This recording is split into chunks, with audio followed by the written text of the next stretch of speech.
Now, President Cyril Ramaphosa is today expected to engage the community of the Sedibeng District Municipality south of Gauteng on the challenges they face, together with his cabinet and elected representatives and officials from provincial and local government. The district development model, presidential Imbizo, the fourth of its kind, following those in the northwest, the Free State and Mpumalanga provinces, aim to mobilize all levels of government to ensure development at the local district level and promote the participation of citizens. Sedibeng District Municipality includes the Emfuleni municipality, which is currently under administration and has been plagued by a lack of service delivery, often characterized by uncollected refuse, potholes, as well as maladministration. Our reporter, SABC News' Natasha Phiri, is on that story. Let's cross over to her now and, of course, her guest to get a little bit more on this one. Natasha, good morning again. Talk to us.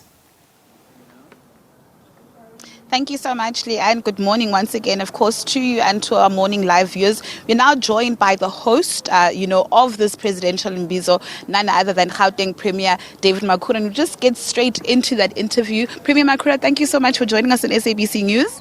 Good morning, Natasha, and to SABC News viewers.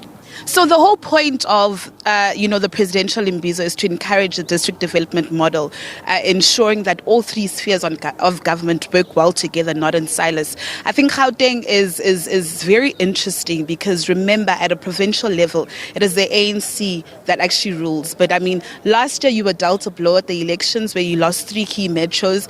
How is the working relationship with, the coalition partners from provincial to a lower level of local government, and are there any impediments in delivering services to the people of this province? Yes, I think the first thing we would need to proceed from is that our constitution, the constitution of our republic, enjoins us to work together in a cooperative governance model.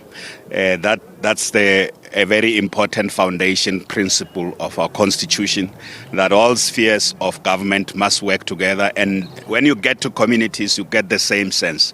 Communities do not really concern themselves about which municipality is governed by who, if they have problems with water, if they have problems with electricity or sewer flowing on their streets, or they are unable to get certain basic services.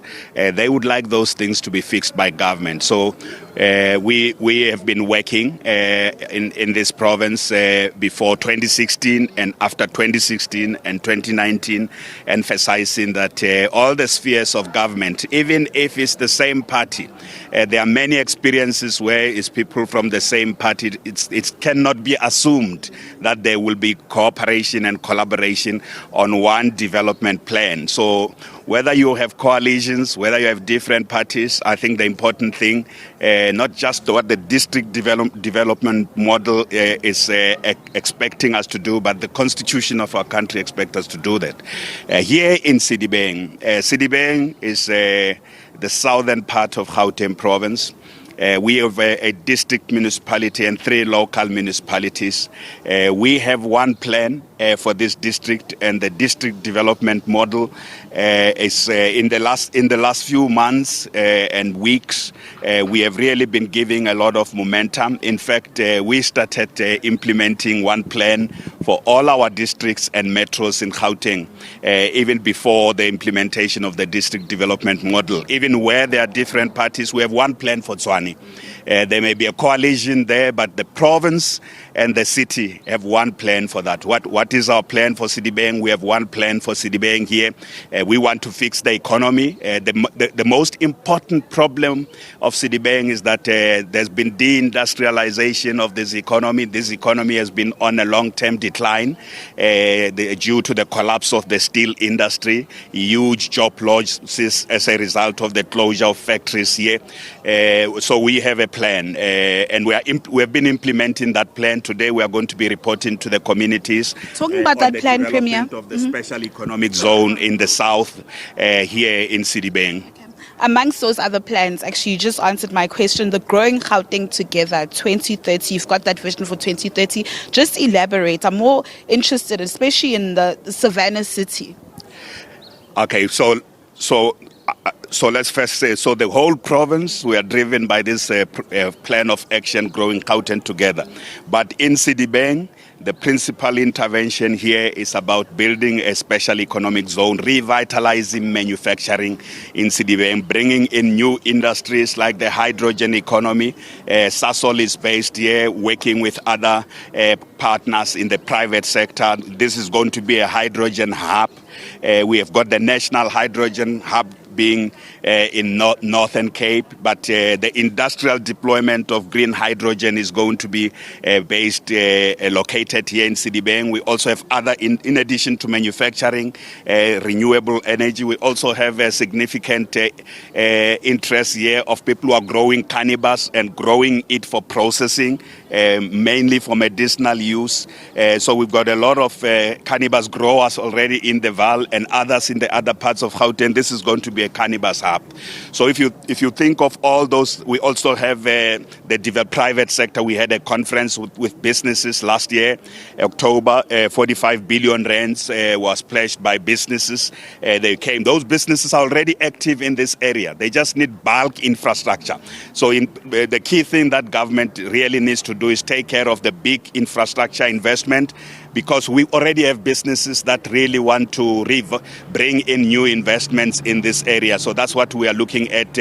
So the report we are going to be giving here, we want to focus on sorting out infrastructure, but also sorting out governance issues. We can't sort out the economy if the infrastructure is aging and is in terrible state. There's lots of work being done by our departments of water and sanitation and COCTA, province and national, on infrastructure issues here in Sedibeng. And the sewer spillages as well. Yes, fixing the wastewater treatment plants and the pump stations. There's some progress that we will be reporting here. Some of those 44 pump stations are really undergoing upgrading, but there are also problems with roads. We have invested here substantial amount of money. We have already upgraded 21 roads. We are looking at other roads. We have also been assisting the municipality with refuse removal, especially here in Emfuleni and in other areas, Midval, Lesedi, these other two municipalities. We are also working with them on human settlement issues, on unlocking investments in those areas, because the key thing in the end is the economy. If people of the Val can come back to work like we during the days of ISCO in this area, we had many people working in the steel industry. We want to diversify this economy. So today we are here to report not just on the plans, but specific projects. There are ministers and deputy ministers. Premier, unfortunately, I have to cut this short. Of course, we will catch up with you throughout the course of the day. My technical director is whispering in my ear saying that I need to wrap up, but we will catch up with you. Thank you so much. Of course, Leanne, you've heard the host, Premier David Makuro, just talking about a number of initiatives and saying that 45 billion rand was invested by the private sector here in this district municipality. Of course, my next guest will be Mondli Gungubele, the minister. And so I do implore you to stay tuned to SABC News and Channel 404. With that said, it's back to you in studio.